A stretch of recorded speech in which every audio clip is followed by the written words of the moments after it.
Wellness Wednesday, and 1 in 3 cancers worldwide is skin cancer, and melanoma is the deadliest. But for today's Wellness Wednesday, Dr. Stefani Kappel is here to talk about some new trends in sunscreen.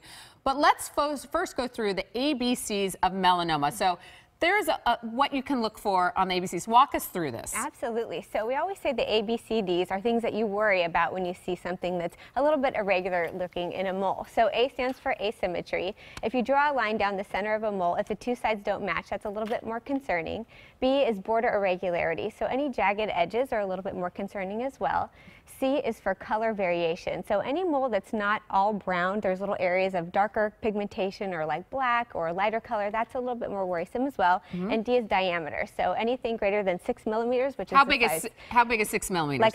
Like a pencil eraser. Okay. Exactly. And E is evolving. What does that mean? So if any mole starts to itch or bleed or start to hurt, that's a little bit more concerning as well. Well, having skin cancer myself, I always say go in for 6-month checkups. Right. And not all moles are bad. Right. Not all moles are bad. So you just, as you use your eyes, go to a dermo and get checked in, and little kids too. Right. And just know what to look for, you know, because an ounce of prevention is worth a pound of cure. So it is, but also you can get it in your scalp. You can get it in places you can't see. Bottom of your feet. Bottom of your feet. Everything. The sun so we have some stuff that is good Absolutely. from head to toe. Good. Let's start with the first one. There's a pill you can take that has sunscreen. There is. So this is a naturally occurring pill, and so protecting ourselves from the inside out is actually really important. This is Lycopene. It's a natural extract from tomato. This is Heliocare, which is a natural leaf extract as well. So it's not in substitute of sunscreen, but in addition to. So you can take, is this a daily supplement? You take it every day? You can. It's like a vitamin. It's a vitamin, won't hurt you, and then you say apply sunscreen even though on top of it. You still have to apply sunscreen. So it creates a natural defense. It does. It's just added protection. Okay.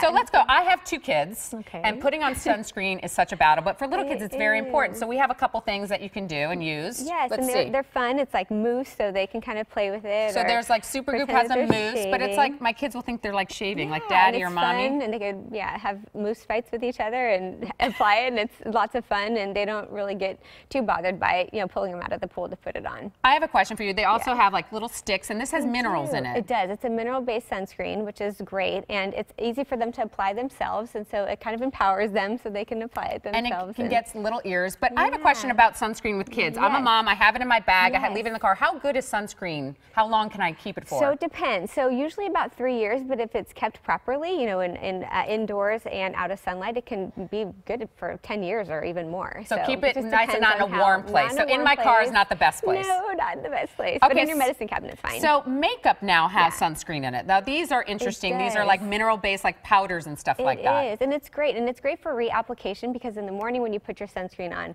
and then makeup over it, you're not going to want to reapply in the middle of the day and ruin your makeup. So you just kind of reapply with that. You can keep it in your purse, and it's mineral-based, it's natural, and it will provide some added protection as well. So how often, like I have sunscreen inside like my foundation, but if I put this on top, how often do you have to reapply, and how good is it on your face? Usually about every 3 hours or so. It depends on how active you are. If you're working out or you're on the beach or you're sweating or skiing, you'd want to reapply a little bit more frequently. Okay, these things are pretty genius. Now I have my makeup on. I do have sunscreen in my foundation, but there's these setting sprays that can set your makeup that make you less shiny, but have SPF. They do. It's a little added protection, and it sets your makeup. So you go like this. I won't do it on me. And it smells good. Oh, it smells like lavender. Yes, and it won't make you feel greasy or look greasy. It's actually like a matte finish too. So it's some added protection. The thing about this is the one thing, sunscreen makes me greasy. Yeah. And and you put on your makeup and it has minerals in it. So this, like Kate Somerville or another Super Goop has like a rose in spray. it. So you just shake it. And how often do you have to put this on?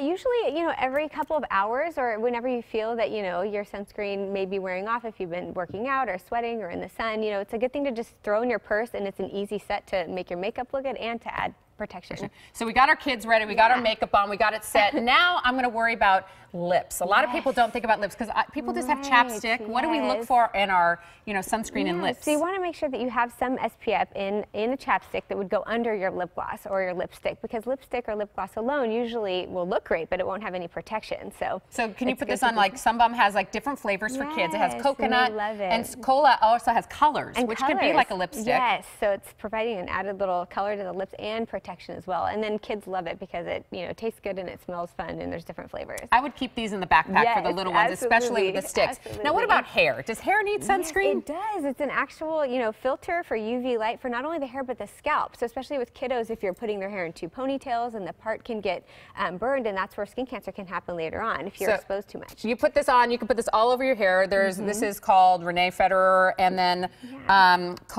chlorine. Yeah, it's the same thing. Just so you an put it added on your filter. scalp, and also hair protection for color. Because you don't want to protect your investment of your color. And last, we have a lot of active people here in Southern California, especially people who play golf and tennis. People forget about their neck and their décolletage, like the area down here. Absolutely. But these little scarves have SPF protection. Yes, and you don't have to spend a lot of money. It's just, it's like you said, you often neglect your chest and your décolleté or the neck area, and it's just if you're walking, playing golf, tennis, or just if you're outdoors, it's good to just have something, that you can throw in your purse and protect yourself as well. Well, a lot of people hike here, so that's great for hiking. Absolutely. Now you say just go to the drugstore, and what do we look for in our products at the drugstore? So you want to make, I like a mineral-based sunscreen, so titanium dioxide, zinc oxide, and the key thing is to have 8% or higher. And it doesn't have to be expensive to be effective. So you can go to any drugstore, just look on the back, and a lot of dermatologists like the titanium dioxide and zinc oxide, but there are chemical-based sunscreens as well. And really quickly, most people look for the numbers. Is the number that important? What's most important? The number is pretty important, I would say. Zinc oxide, 8% or higher. 8%, but the 30, 50, 70? That doesn't really pertain to all the UV light, so don't really pay too much attention to the SPF. Okay. All right. Yeah. Dr. There Kappel, you go. thank you so much. You guys be protected out there, especially the little kids out there when you're out in the sun. We're going to put all this info on our website, foxla.com. Thank you. And this is an important thing, especially for all of us out here who live in Southern California. Yes, absolutely. All right, coming up, here it goes. Your chance to win some great household gadgets. Our out-of-the-box giveaway is back. Dr. Gadget here. He's going to give away lots of stuff. You don't want to go away. And put on your sunscreen when you go outside today. It's a beautiful day, Maria has told us, and I don't want anyone to get burned. All right, thank you guys.